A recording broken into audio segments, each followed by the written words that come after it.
आओ गंगाराम, मेरा ये पत्र लेकर और ढोल कुंवर को ये पत्र दे देना। सुनो तोते, तुम मेरे पास आ जाओ, मैं तुम्हें बहुत लाड करूंगी। नहीं रेवा रानी। राजा नल, मैं तुझे श्राप देता हूँ। जा, जिस दिन तेरा पुत्र गौना करने आएगा मैं उसे मार डालूंगा।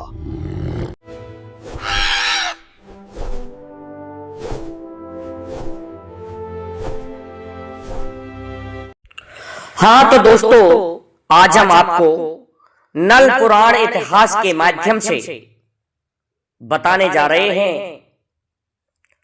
ढोला मारू का गौना, मरवन का गौना। देखिए क्या हुआ कि मरवन के गौने के लिए हम भूमिका आपको बता रहे हैं कि क्या क्या हुआ था इससे पहले। देखो, राजा नल ने लकिया वन में गांडे कटवाए थे, हरे बांस कटवाए थे दोस्तों, हरे गंडे, काले गंडे कटवाए थे और उन गंडों को पिंगुलगढ़ में बंटवाया था। परंतु देखिए आगे क्या हुआ। उनमें से एक बड़ा दाना था जिसका नाम चूरामन दाना था, और उस दाने को राजा नल ने महाराज बुद्ध के किले के दरवाजे पर चिनवा दिया था, जिंदा आधा चीर करके। तो जब वो दाना मर रहा था तो उसने श्राप दिया था नल के लिए कि ए नल, समझ ले, देख मेरा गौना होके आया है, मैं भी गौना करने के लिए जा ही रहा हूं, परंतु तूने आज मुझे इस दरवाजे में जीवित चिनवा दिया है, इसलिए मैं तुझे श्राप देता हूं कि जा, तू भी जिस दिन तेरा पुत्र ढोल कुमार इस दरवाजे पर गौना करने के लिए आएगा, उस दिन मैं भी तेरे पुत्र को इसी दरवाजे पर समाप्त कर दूंगा, मार दूंगा। ये मेरा श्राप है तेरे लिए, जीवित नहीं छोड़ूंगा। तो इस प्रकार से श्राप दे रहा है आज चूरामन दाना। इस प्रकार जब श्राप दे दिया तो ये सभी ने सुना था, यहां तक है बुद्ध भाटी ने भी सुना और राजा नल ने भी सुना। संपूर्ण पिंगुलगढ़ में ये सूचना हो गई थी कि जब विवाह तो हो जाएगा लेकिन गौना करने के लिए आएगा नल का पुत्र ढोल कुमार, उस दिन ये दाना उसको मार डालेगा, ये दानव जाने नहीं देगा इस दरवाजे से। तो दोस्तों, ये थी खास बात मारू के गौने की।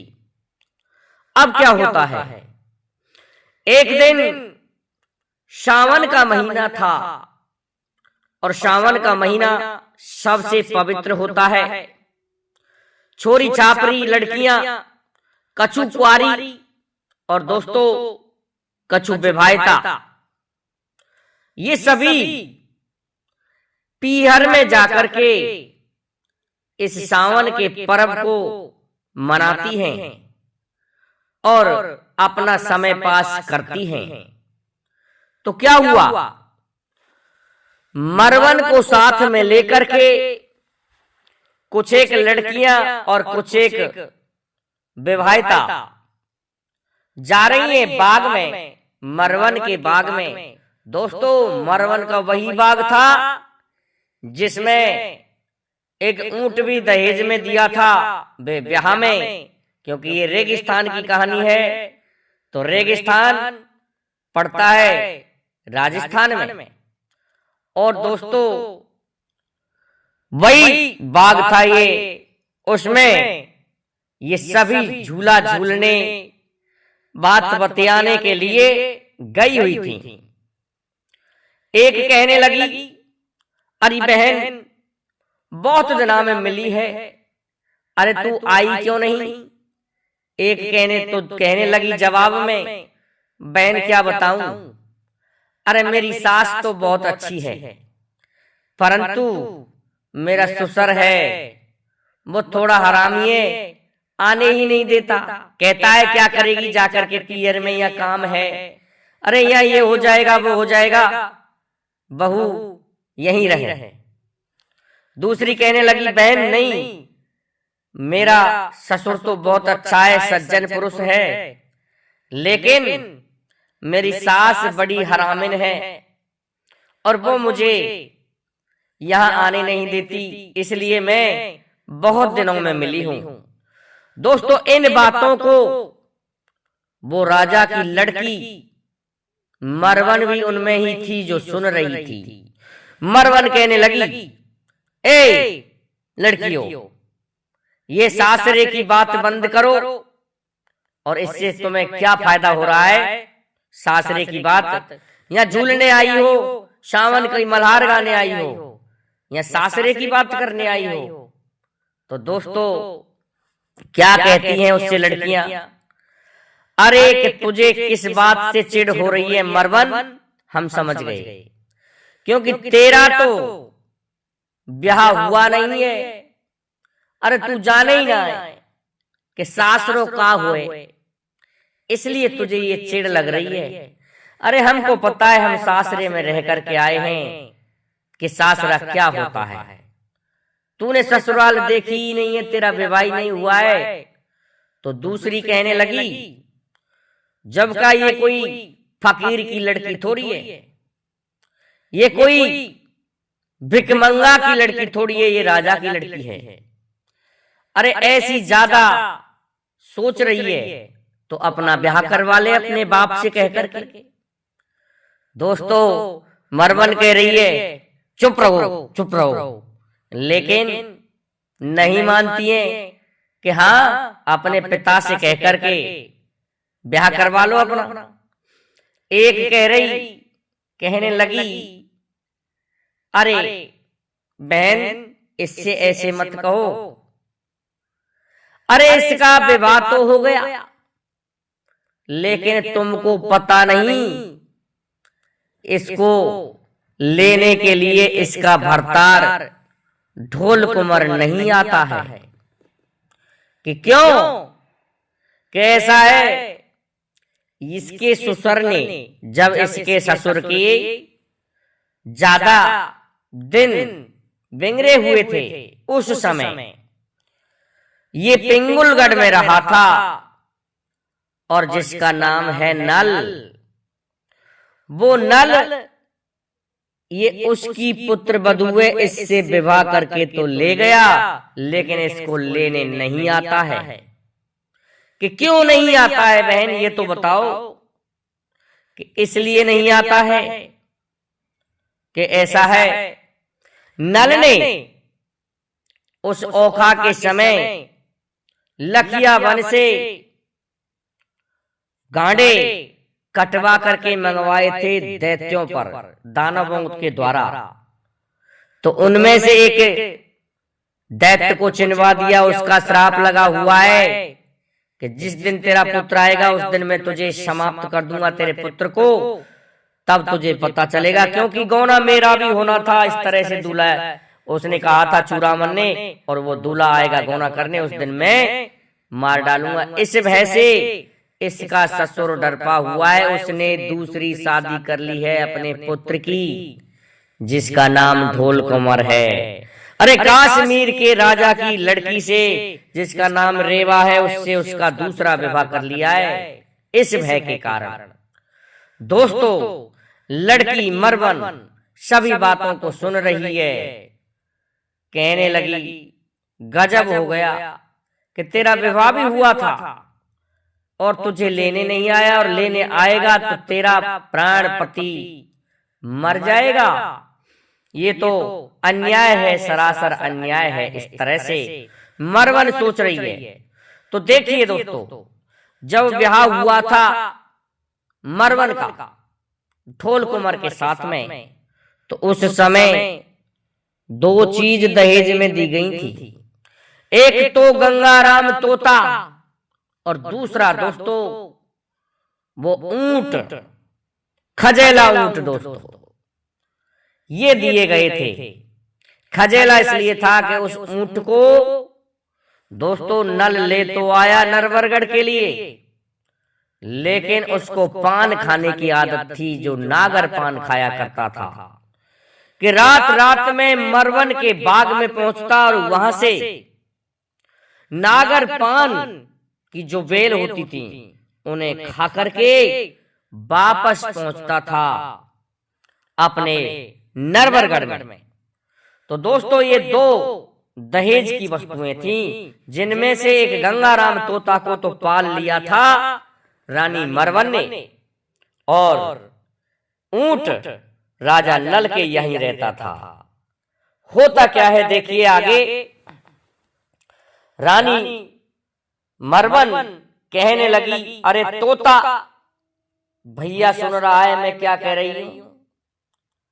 कहने लगा गंगाराम तोता कि हाँ बोलो क्या कह रही हो।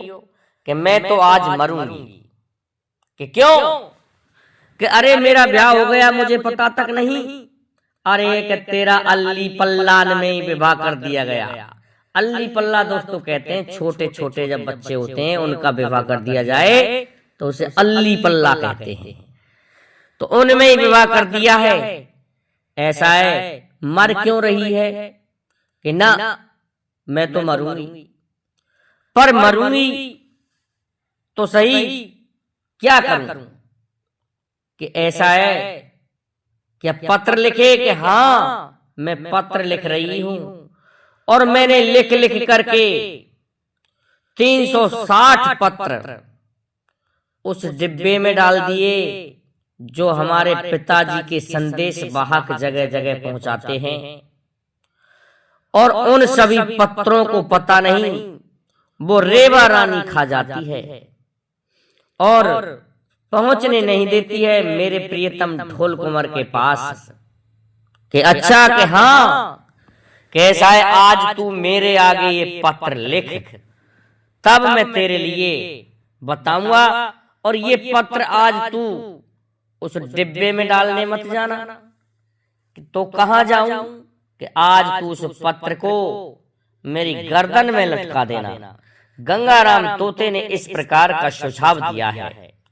अब इस सुझाव को पाकर के मरवन लिख रही है कि ऐसा है, यही है क्या तेरे नरवर की रीत, मौज करे सोतन संग और ब्याहता तरसे ये कैसी है प्रीत।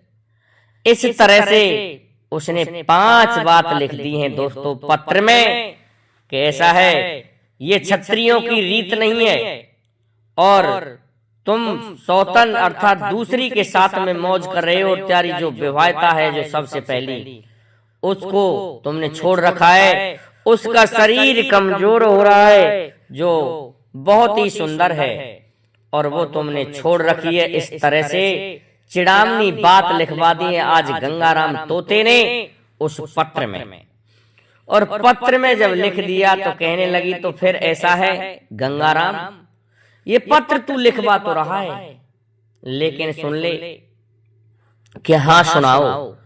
कि इस चिट्ठी को तुम ढोल कुंवर के लिए ही देना, बाकी अन्य किसी के लिए ये चिट्ठी मत देना।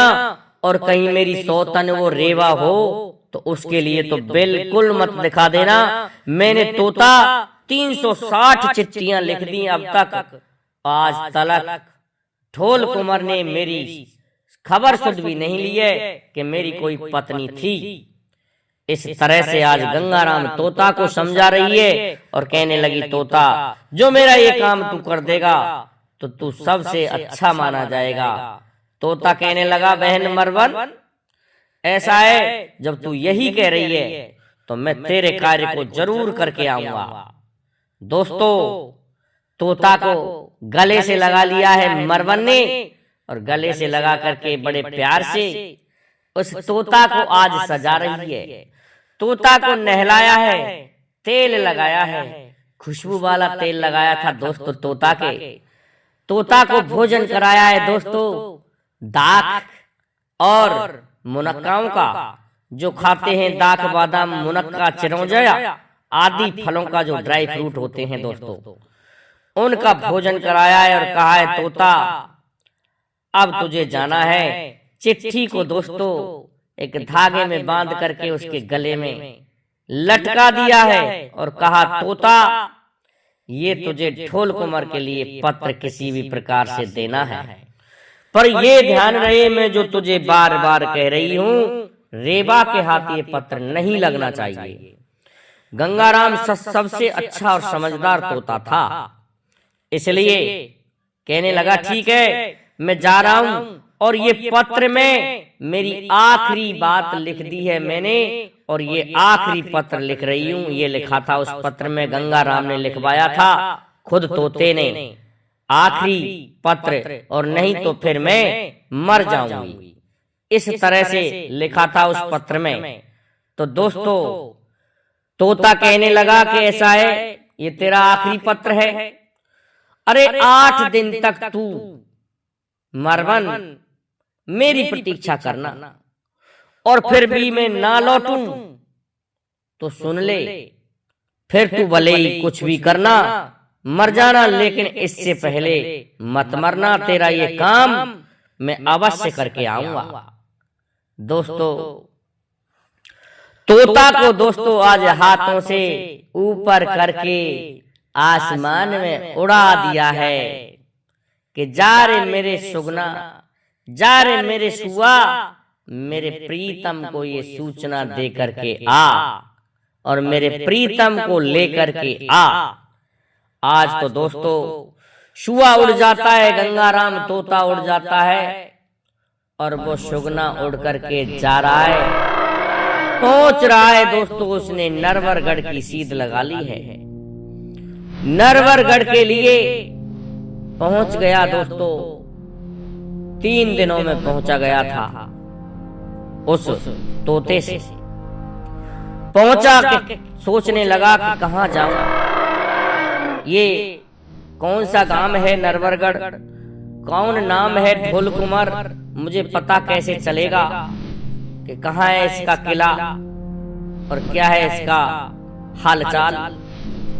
तो कहते हैं दोस्तों पहुंच जाता है कि स्त्रियों से ही पता चल सकता है, ये सुआ, पक्षी, हंस जो भी होते हैं इन बातों को जानते हैं, इसलिए वो तोता पहुंच जाता है नरवरगढ़ के पानी भरने वाले कुएं पर, जहां पर देखिए दोस्तों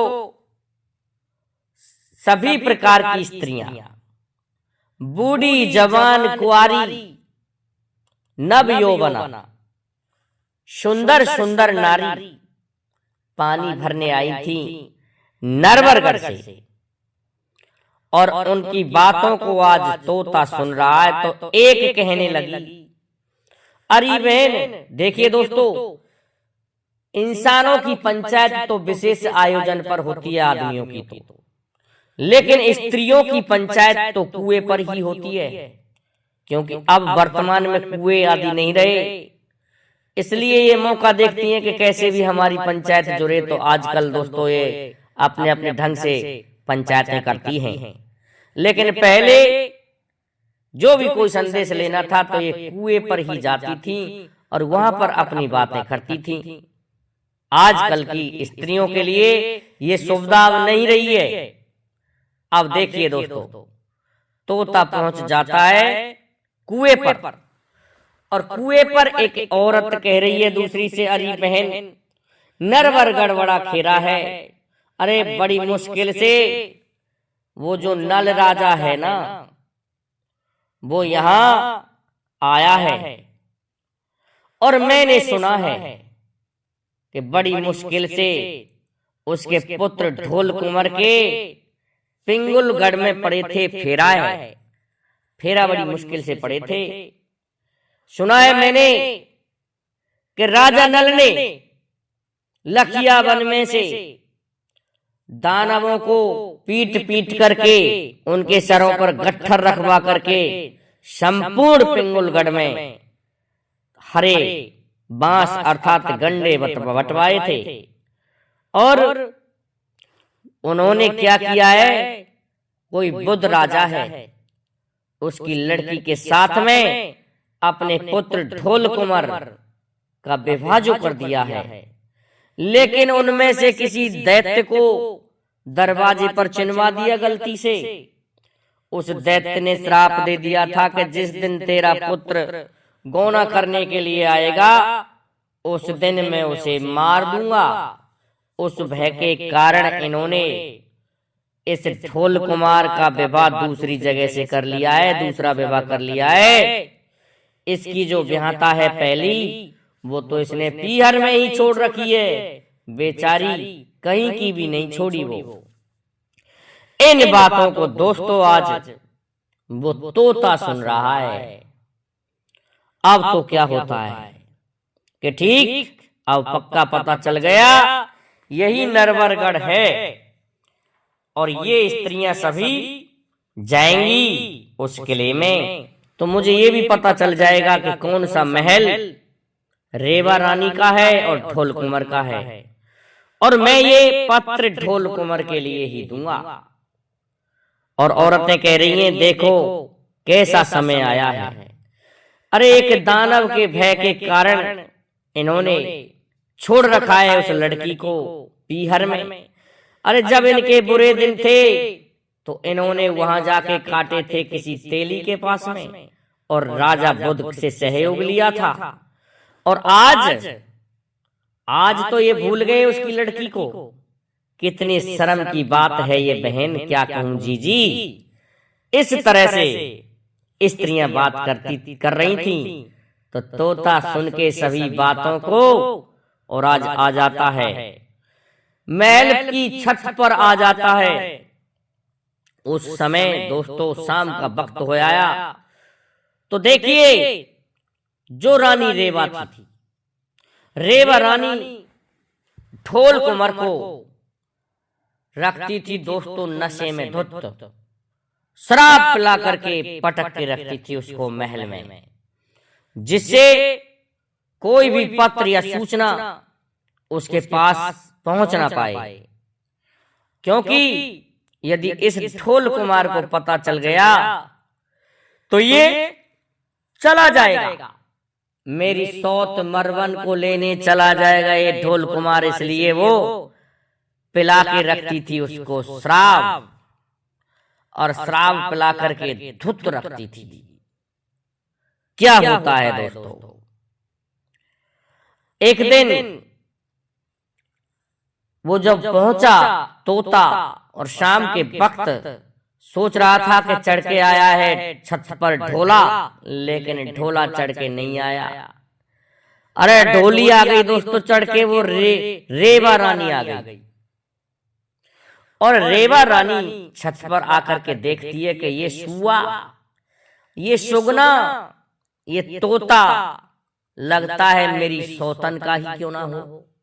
ये उस मरवन ने ही पठाया होगा दोस्तों। 360 चिट्ठियों को खा चुकी थी रेवा रानी कि ये भी निश्चित उसी का तोता है भेजा हुआ, और ये पत्र लेकर के आया है। तोता बैठा हुआ है, अब धीरे धीरे जा रही है उसे पकड़ने के लिए। लेकिन तोता को याद जो था कि तुम्हें ये पत्र उस सौतन को नहीं देना है, यह पत्र तुम्हें उस ढोल कुमार के लिए ही देना है। तो पकड़ने गई, जैसे ही पकड़ने गई तो तोता उड़ के दूसरी जगह पहुंच गया। सोचने लगी कि ये तोता चालाक है, ये नहीं आएगा, इसलिए इसको बैला करके समझा करके पकड़ना चाहिए, नहीं तो ये पोल खोल डालेगा और इस पत्र में निश्चित ही कोई न कोई खत लिखा होगा।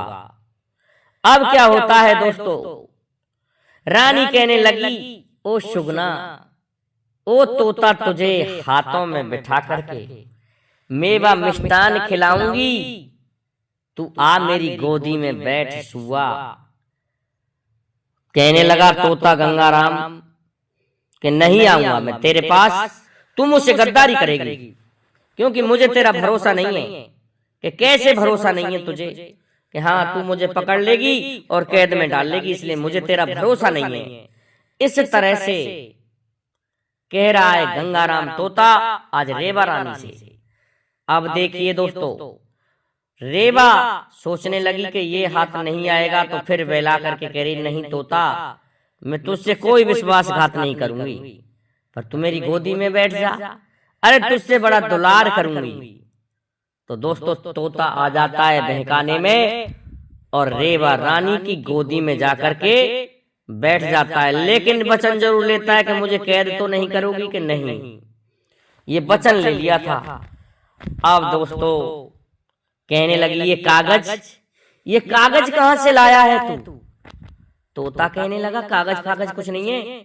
ऐसा है बहन रेवा, अरे मैं तो ऐसे ही गया था, बागों में चला गया था और वहां दो साथी तोता मुझसे लड़ने लगे, उनके पास में एक कागज पड़ा था, उन्होंने जबरदस्ती मेरी नार में लटका दिया। ये पता नहीं कैसा कागज है ये, लेकिन इस कागज को आप छेड़िए मत। दोस्तों अपनी उंगली से और आज इसको अच्छा रानी रेवा ने घस देसी ना उंगली बबड़ा के तोड़ लिया है उस धागे को और पत्र को निकाल लिया है। पत्र को निकाला और पढ़ने लगी तो पत्र में क्या लिख रहा था कि ये है तेरे नरवरगढ़ की रीत, मौज करे सोतन संग और पीहर में तरसती, ब्याहता पीहर में तरसती। और क्या लिख रहा है उसमें? 5 बातें लिख रही थी। अरे तुमने छोड़ दिया है तुम्हारी उस पत्नी का समाचार जिसका शरीर लग गया है आज बिल्कुल पतला दुबला हो चुका है। तो उन 5 बातों को रेवा रानी ने पढ़ लिया है। तो तोते से कहने लगी अरे तोता तू ये बता मेरो तेरो कौन से जन्म को बैरो जो तू यह चिट्ठी लेके आया हो? तोता कहने लगा ना ना ना मेरा तेरा कभी का नहीं था, लेकिन तू मुझे छोड़।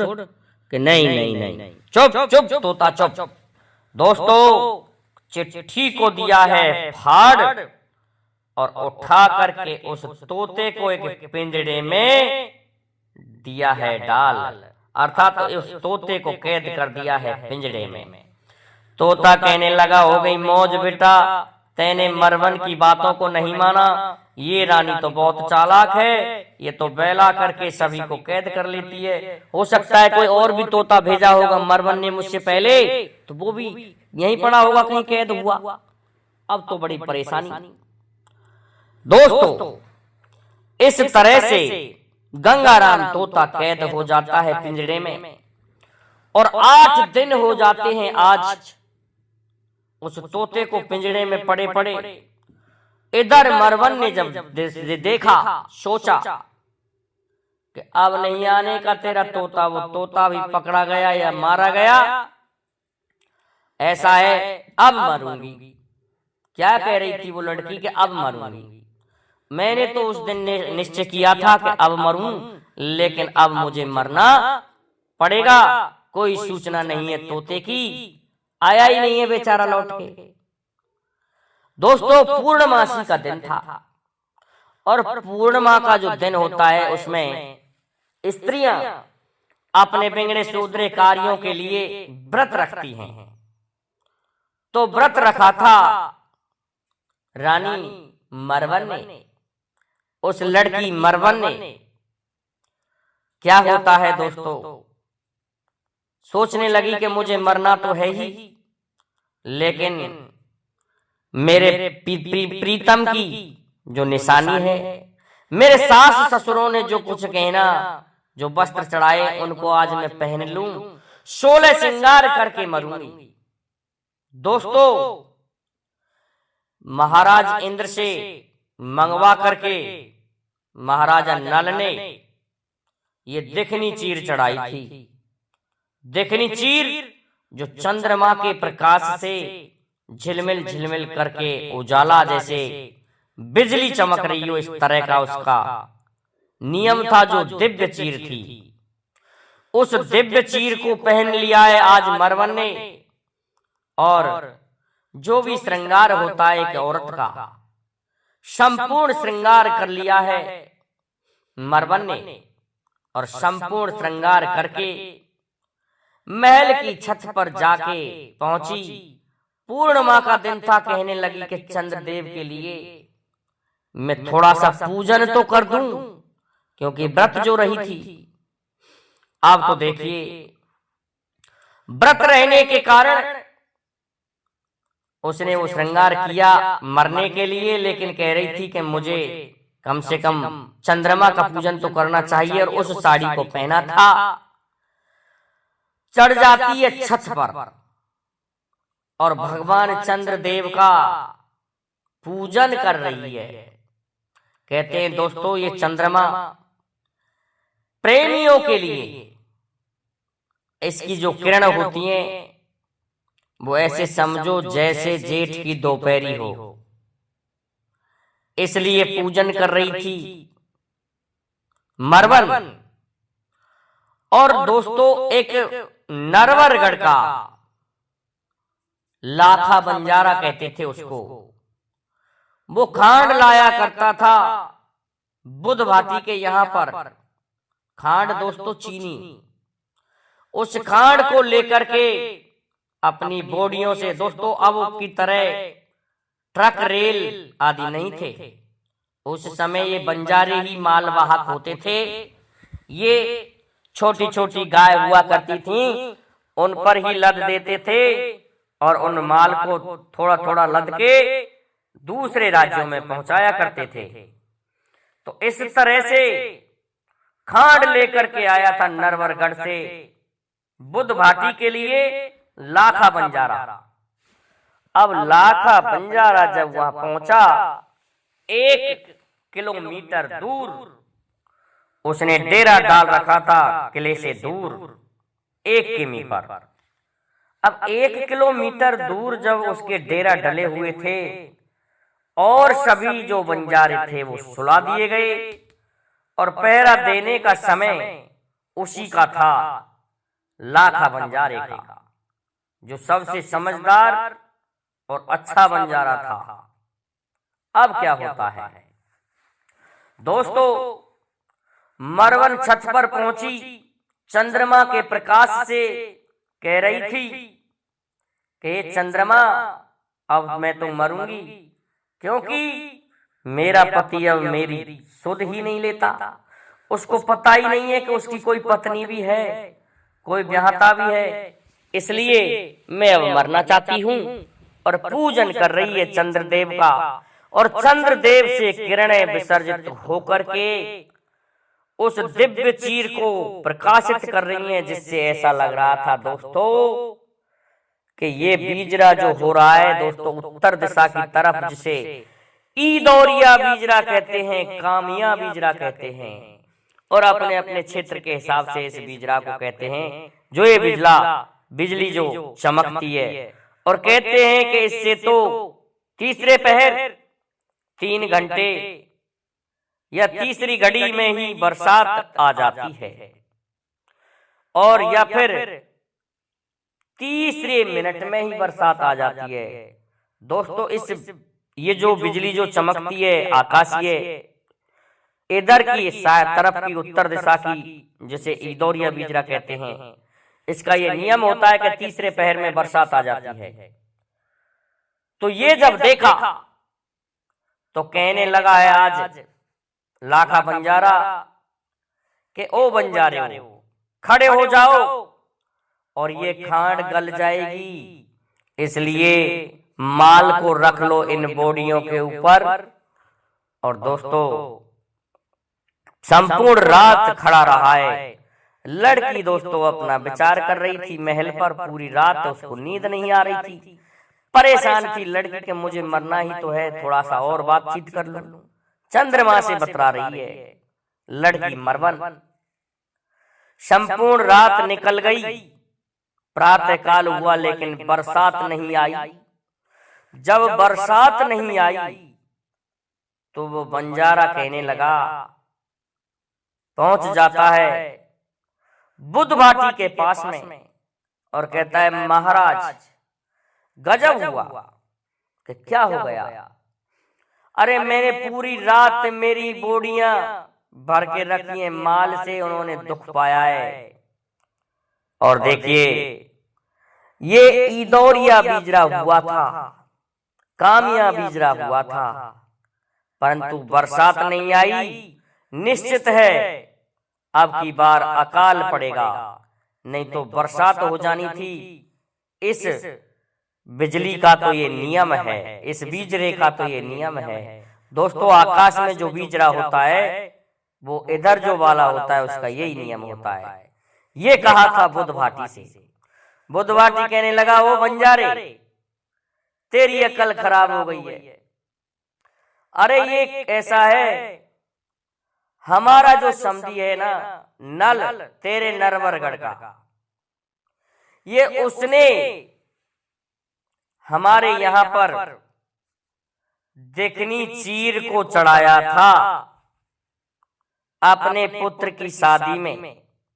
उनका पुत्र जो है ढोल कुमार, उसकी शादी में, उसके विवाह में ये चीर हमारे लिए यहाँ चढ़ावे में चढ़ाई गई थी। दिव्य चीर है ये उसका प्रकाश है। ये इंद्र के यहाँ से मंगवाई थी उसने। उस समय उसका दिन आदि कुछ खराब था, लेकिन अब तो वो ठीक है। और सुन, कैसे बहादुर हैं तेरे नरवरगढ़ के नरबच्चा, कि कैसे हैं महाराज। अरे ब्याह करके हमारी लड़की को छोड़ गए। उन्होंने लखिया वन को जीता था और वहां से वो लेकर के आए थे काले गंडा, एक दैत्य को दरवाजे पर चिनवा दिया।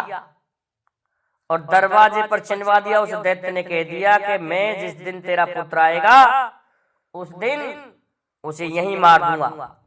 इस भय के कारण उसका दूसरा भी विवाह कर लिया है, और मेरी पुत्री को आज तक लेने ही नहीं आता है। उनका पुत्र गौना करने ही नहीं आता है। इसलिए ये उसकी बिजली है जो चीर दी थी। कहने लगा, महाराज यदि ऐसी बात है कि महाराज नल ने ही ये चीर चढ़ाई है आपकी पुत्री पर, तो मैं उस चीर को देखना चाहता हूं। वो लाखा बंजारा कहने लगा कि उस चीर को देखना चाहते हो? कि हाँ, कि ठीक है, दिखवा देंगे हम तुम्हारे लिए उस चीर को। दोस्तों, सोचा कि चीर देखेगा तो अपनी पुत्री को सूचना भिजवा दी है कि एक नरवरगढ़ का बंजारा आया हुआ है। बुजुर्ग आदमी है बेटी, कोई बात नहीं, और जो नल ने चीर चढ़ाई थी उस चीर को दिखा देना। दोस्तों, ये सूचना प्राप्त हुई महल में लड़की मरवन को। तो मरवन बड़ी चालाक थी। जैसी चालाक, जैसी सुंदर, जैसी गुणवान, वैसे ही वस्त्र चढ़ाए थे दोस्तों महाराज नल ने। तो वैसी ही चित्रकार भी थी। क्या करती है, उस चीर को दीवार से टांग करके और उस चीर में ही एक ऐसा अपना सुंदर सा फोटो लगा दिया है, टांग दिया है उसमें फोटो। बड़ा अच्छा जडेमा तस्वीर नुमा एक तस्वीर लगा दी है स्वयं की। अब दोस्तों आता है बंजारा। बंजारा आया कि मरवन ने गहरा झाला लटका लिया, घूमट लटका लिया।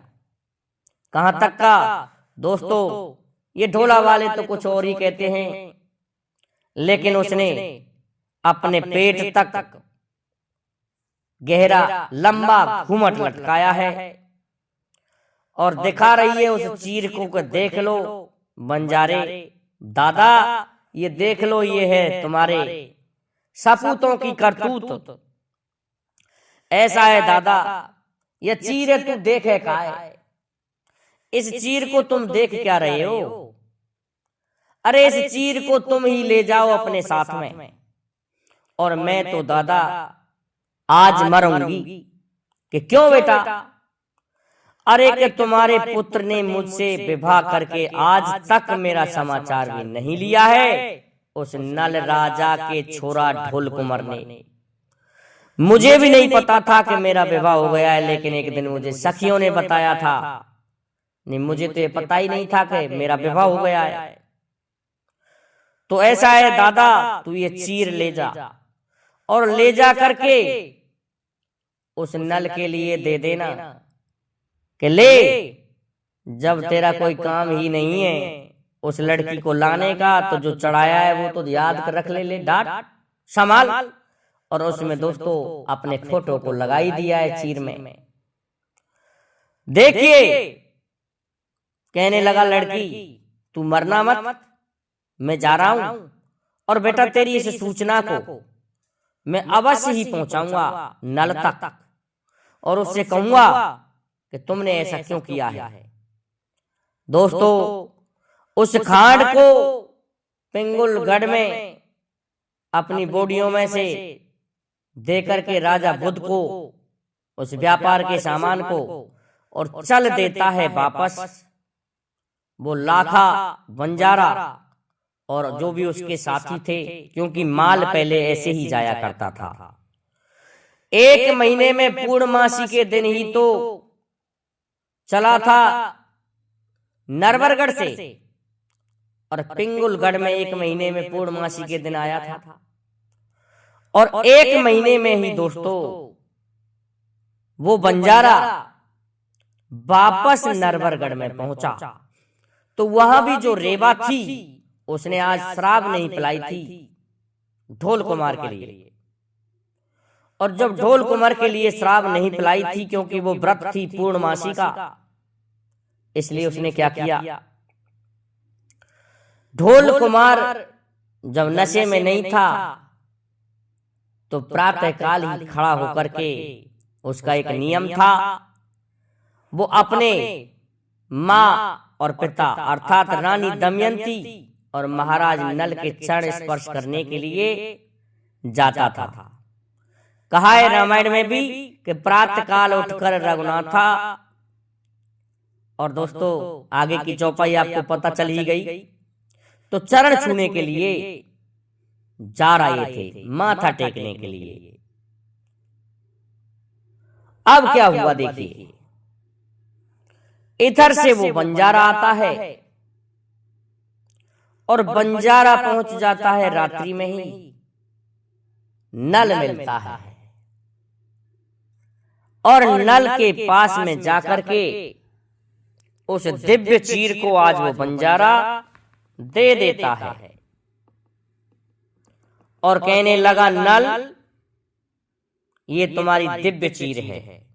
नल कहने लगा, अरे बंजारे तेरी अकल समाप्त हो गई, तू कौन होता है इस चीर को लाने वाला, तू उसे क्यों लेके आया, उस समझाने में हमको जाना ही नहीं है और उसकी खबर सुध लेनी ही नहीं है, तुझे पता नहीं हमारा एक ही पुत्र है ढोल कुमार, और वो भी वहां जाकर के यदि मर जाएगा तो हम क्या करेंगे बता।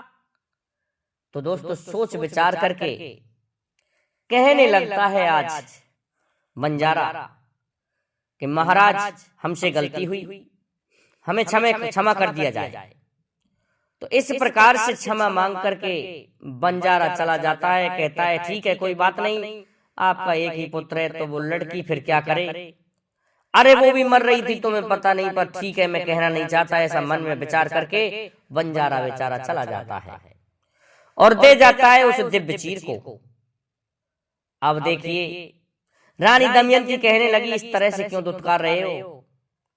चीर को देखा है और कहने लगी, मैं कह रही हूं तुमसे महाराज, अरे तुमने मेरी एक भी बात नहीं मानी और तुमने जबरदस्ती, मैंने मना किया था, अरे तुमने लखिया बन को क्या जीता, उस दाने को चिनवा दिया अपने जीवित ही उस दरवाजे में, जिससे मेरी पुत्र बधू आज पीहर में तरस रही है।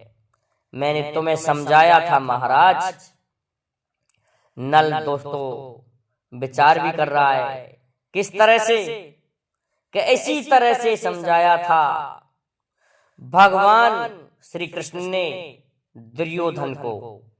लेकिन जब दुर्योधन की जंगा तोड़ दी गई तो भगवान कहने लगा कि अब तो तुझे शांति आ गई होगी। दुर्योधन तो कहने लगा था, दुर्योधन अरे तू चाहता तो ये महाभारत का युद्ध नहीं होने देता। तो भगवान कहने लगे कि जिस दिन मैं शांति दूत बन के आया था उस दिन तूने मेरी एक नहीं मानी। इसी तरह से कह रही है आज दमयंती नल से कि उस दिन तुमने मेरी एक भी बात नहीं मानी और मेरी जो बहू है वो तरस रही है पीहर में। कितने गजब की बात है। अब देखिए दोस्तों, इधर तो रानी और महाराज नल दोनों उस चीर में लगे उस फोटो को देख देख करके रो रहे हैं, अपनी व्यथा कह रहे हैं। लेकिन नल कह रहा है, रानी हमारा एक ही कुंवर है और वो वहां मर जाएगा। तो ऐसा है, ये जो चीर है ना तेरी, उसको जल्दी से कहीं गहरी सी औंधी सी रख दे, जिससे ये हमारे पुत्र ढोल कुंवर के हाथ ना लग जाए। देखिए दोस्तों, इधर से ढोल कुंवर चला आ रहा है अपने माता पिता के पैर छूने के लिए आता है। लेकिन उस चीर में जो फोटो लग रहा है वहां जाकर के पैर छूने को हुआ है कि नल कहने लगा जल्दी से दुबका दे इसको। नल कहने लगा, रानी तुम हमारे पुत्र को मरवाओगी? अरे वो आ रहा दिखाई दे रहा है। तो इधर से ढोल कुंवर पहुंच रहा है, उधर कह रहा है इसको जल्दी से दुबका दे। लेकिन दोस्तों क्या कह रहा है, रानी क्या कह रही है कि सब कुछ बताऊंगी और अब ना छुपाऊंगी। अरे महाराज, तुमने मेरी सतमंती पुत्र वधू को पीहर में तरसा दिया है, मैं आज सब कुछ बता के छोड़ूंगी। ढोल कुंवर पहुंच जाता है और दोस्तों ढोल कुंवर ने जाके अपने मां और पिता के पैर छुए तो 4 महीने में दर्शन हुए थे। 4-4, 5-5 महीने में दर्शन नहीं हुआ करते थे। तो रानी कहने लगी, पुत्र अरे तू कहां रहता है? पुत्र ऐसा है 4-4, 5-5 महीने में तुम्हारे दर्शन होते हैं। ढोला कहने लगा, मां ये बात तो ठीक है, परंतु ऐसा है मां, इतने में ही कह ही रहा था, कुछ गले मिल रहा था कि वो दिखनी चीर उस दीवार पर टंगी हुई थी और उसमें रानी मरवन का फोटो लगा हुआ था, लड़की मरवन का। और उस फोटो पर जाके निगाह टिकती है दोस्तों आज ढोल कुंवर की। ढोल कुंवर कहने लगा, माता वैसा ही बरसाना चाहिए जैसी पवन चले। पवन कहते हैं दोस्तों हवा को, वायु को। जैसी हवा चले उसी तरह से बरसाना चाहिए, अर्थात खलिहानों में जैसी हवा चलती है उसी तरह से बरसाते हैं।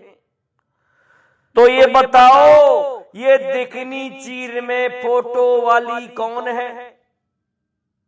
बेटा, हाँ मैया। कि काकई दोबारा कीजो कि ये फोटो वाली कौन है? तो ढोल कुमार कहने लगा,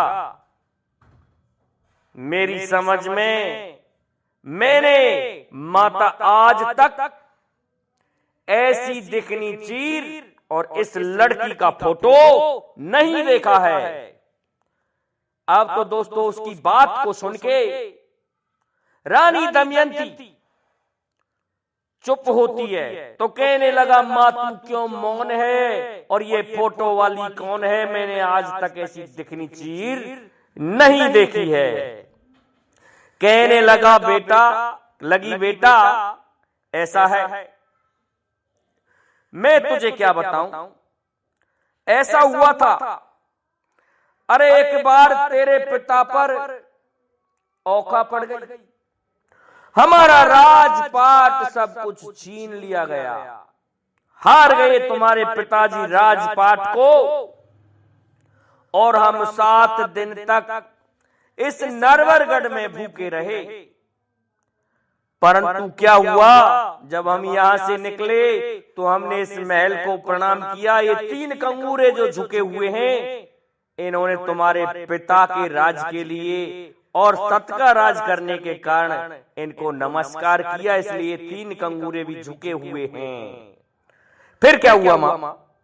फिर हम बुद्ध भाटी के राज में पिंगुलगढ़ में पहुंच गए कि बुद्ध भाटी के भाटी उसका गोत्र है उस राजा का। फिर क्या हुआ मामा? और फिर ऐसा हुआ पुत्र, तुझे क्या बताऊं इस लड़की के बारे में। वहां पर तुम्हारे पिता ने चौपर सार खेली थी, और चौपर सार में शर्त रखी गई कि ऐसा है, तुम्हारे लड़की हो तो तुम ब्याह कर देना, और तुम्हारे लड़की हो तो तुम ब्याह कर देना मेरे अपने अपने पुत्रों के लिए। तो उसी 12 वर्ष के समय में अंतर में बीच में तुम्हारा जन्म हुआ, और जब तुम्हारा जन्म हुआ पुत्र, तो ये संबंध तुम्हारा उसके साथ में जुड़ गया, उससे सगाई हो गई। और जब ब्याह से पहले उस राजा ने हमारी जांच परख की, क्योंकि हम तेली के घर रहते थे, वहां एक रजधन नाम का तेली था। कि मां सुना तो मैंने भी एक रजधन तेली, कि बस इतना ही सुना हो कि हाँ मां मैंने इतना ही सुना है, कि इतना ही सुना है कि हाँ। फिर क्या हुआ, तो तुम्हारे ये पिताजी लखिया बन को गए, काली डांग जीत करके लाए, और वहां से 8 दानियों के सिर पर गंडे लदवा करके लाए, गट्ठर बंधवा करके। और जब गट्ठर बंधवा के लाए तो उनमें से एक बड़ा ही बड़ा जो दैत्य था, जिसका नाम चूरामन था, उसने कोई अपराध कर डाला। तेरे पिताजी ने क्रोध करके उस दानव को वहां के दरवाजे की दीवार में चीर करके जीवित चिनवा दिया। तो उस दाने ने अब चुप लगाती है दमयंती। ढोला कहने लगा, मां चुप क्यों हो गई, आगे बता। कि बेटा यह बात है कहूं तो बहुत बल्लीन पानी चढ़ जाएगा, ई धरती फट जाएगी और मैं वहां में समा जाऊंगी। कि ऐसा क्यों मां, आगे बता। फिर ऐसा होयो पुत्र मेरे छैया, अरे कन्हैया बा दाने ने श्राप दे दियो कि मेरा गौना हुआ है, मेरी पत्नी के अभी हरदी के दाग भी नहीं छूटे हैं, और तुमने मुझे इस दरवाजे में चिनवा दिया है। जिस दिन तुम्हारा पुत्र गौना करने आएगा, उस दिन मैं इस दरवाजे को घेर के उसको मार डालूंगा। इसलिए हम पुत्र बेटा तुझे खोना नहीं चाहते। अरे तो मैया, फिर तुमने मेरा इस रेवा रानी से, इस कल्याई रानी से मेरा विवाह क्यों किया? अरे ये तो मेरे खून खाए जा रही है, ये तो दिन भर मुझे शराब पिला के पटके रखती है कि बेटा वो बड़ी सतवंती लाजमंती पतिव्रता नारी है। तो फिर माये अब कहां है, मर गई?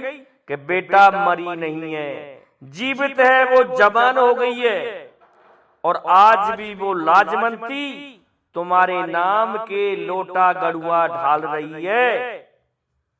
अच्छा मां, तो ये रेवा रानी से तुमने मेरा गलत विवाह कर दिया। इस लड़की से जब मेरा विवाह हो गया तो तुमने ऐसा किया ही क्यों? मरने की क्या बात है, सब नाशवान संसार है, कोई जरूर नहीं कि मैं, कोई जरूरी नहीं कि वहां मर जाऊं मैं। दोस्तों कहने लगा मां मैं पिंगुलगढ़ को अवश्य जाऊंगा। और ऐसा कहकर के चट से सीढ़ियों से धड़ाम धड़ाम धड़ाम नीचे आ गया घुड़सालों में ढोल कुमार। और देखिए घुड़सालों में आ गया तो क्या हुआ कि घुड़साल के जितने भी घोड़े थे उन सभी को उस रेवा रानी ने समझा रखा था कि पिंगुलगढ़ की यदि ढोल कुमार कहे तो तुम सभी मना कर देना। दोस्तों घुड़साल में आ रहा है, जितने भी ऊंट घोड़े थे सभी समझा रखे थे। तो देखिए ढोल कुमार आज घुड़साल में आ जाता है और घुड़साल में आकर के क्या कहेगा घोड़ों से। कहने लगा है नल का पुत्र ढोल कुमार के अरे ऐसो कौन सो घोड़ा है तुम में थे जो खूब दूरी तय करते हुए कि नहीं। एक घोड़ा कहने लगा महाराज मैं 100 कोस पहुंचा सकता हूं, इससे ज्यादा मेरे बस की बात नहीं है। लेकिन दोस्तों जब ये कहा कि इससे ज्यादा कि हम 100 से कोस से ज्यादा नहीं पहुंचा सकते, हम में से कोई भी घोड़ा, अरे वहां तो रेत के दौरे हैं पिंगुलगढ़ में, अपने बस की बात नहीं, लोह की टांगे चाहिए उस जगह के लिए जाने के लिए। दोस्तों रेगिस्तान में थी पिंगुलगढ़, मारवाड़ का राजा था राजा बुद्ध भाटी, इसलिए मैं हम में से कोई भी नहीं पहुंचा सकता, सभी घोड़े उन्हें मना कर दिया है। कहने लगा तो ऊंटों की तरफ जाता हूं। अब ऊंटों की तरफ गया और ऊंटों से जाकर के बात करने लगा कि ऊंटों प्रणाम। ऊंटों ने ढोल कुमार को देखा, आश्चर्य करने लगे, कैसा है तुम में से कौन ऊंट हमें पिंगुलगढ़ पहुंचा सकता है। पिंगुलगढ़ कि हमने तो देखा ही नहीं और हम 100 कोस से ज्यादा नहीं चल सकते। एक ऊंट ऐसे कोई कहने लगा, दूसरा ऊंट बोला कि 200 कोस से ज्यादा हमारे बस की बात नहीं। तीसरा कहने लगा हम 300 कोस जा सकते हैं। चौथा कहने लगा 400 कोस से आगे हमारे बस की बात नहीं। अब एक ऊंट कहने लगा कुमार तुमको पता भी है कि पिंगुलगढ़ यहां से 700 कोस दूर है, वहां तो हम पहुंचा ही नहीं सकते। दोस्तों एक खजेला ऊंट सभी ऊंटों से दूर बंधा हुआ था, जिसमें ये रेवा रानी प्रत्येक दिन बांस दिया करती थी। उसके शरीर में गड्ढे हो रहे थे, मार खा खा के खाज हो रही थी, उसके लिए कोई ढंग से दाना पानी की भी व्यवस्था नहीं हो रही थी। दूर से ही कह रहा है ढोल कुमार को देख के एक रिश्तेदार कि हाँ अरे बिनते का ही पूछ रहे हो, का कह रहे हैं ये क्या कह रहे हैं घोड़ा और तुम्हारे ऊंट। ढोल कुमार कहने लगा खजेला इन्होंने मुझसे ये कहा है कि हम में से किसी के भी बस की बात नहीं पिंगुलगढ़ पहुंचाना।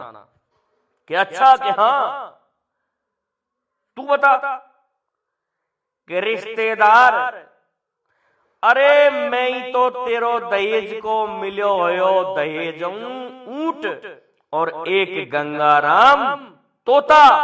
अरे दोस्तों वो तोता तो जिस दिन से पत्र लाया था उसी दिन से कैद में पड़ा हुआ है पिंजड़े में, और ये ऊंट प्रत्येक दिन इसकी दुर्दशा होती थी, इसमें बांस पड़ते थे। कहने लगा ऊंट रिश्तेदार हम तुमको पहुंचा देंगे पिंगुलगढ़। ढोल कुमार कहने लगा तुम कैसे पहुंचा सकते हो मुझे पिंगुलगढ़, अरे तुम्हारे शरीर में तो गड्ढे हो रहे हैं, अरे तुम्हारे खाज हो रही है, तुम कहां से पहुंचा दोगे। कहने लगा अरे जिस दिन से उस लड़की मरवन ने मुझे यहां भेजा है उस दिन से मेरा दाना पानी भी छूट रहा है। मैं उसके बाग में जाता था खाने के लिए नागरवेल, लेकिन क्या करूं यहां मुझे पीटा जाता है। कि अच्छा कि हाँ तो बता फिर क्या तुम मुझे ले जा सकते हो। ऊंट कहने लगा अवश्य। और पिंगुलगढ़ पहुंचाना तो मेरे बाएं पैर का खेल है। कहने लगा तो चलो कि चलो, हमको कौन सो पैंट पहनना पड़े, अर्थात हमको क्या कपड़े थोड़ी पहनने पड़ते हैं। ऊंट ने इस तरह से कहा। ढोल कुमार कहने लगा कि हमको तो सजना पड़ता है ना, हमको तो पहनने पड़ते हैं कि तुम जाओ तैयार हो आओ। दोस्तों, ढोल कुमार तैयार होने के लिए आ जाता है और इधर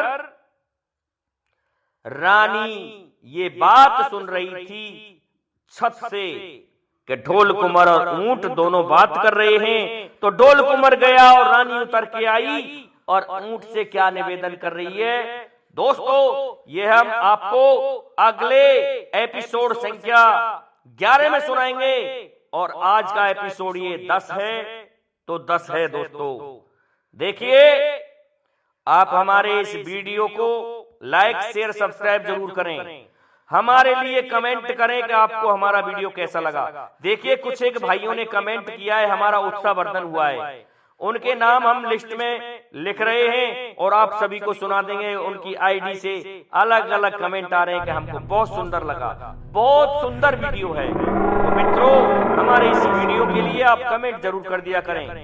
आप सभी के लिए धन्यवाद जिन्होंने कमेंट किया है, मैंने सभी का कमेंट पढ़ लिया है। दोस्तों, जय हिंद, जय भारत, जय जय श्री राधे, जय जय श्री राम। दोस्तों, कम से कम शेयर तो कर दिया ही करो हमारे इस वीडियो को।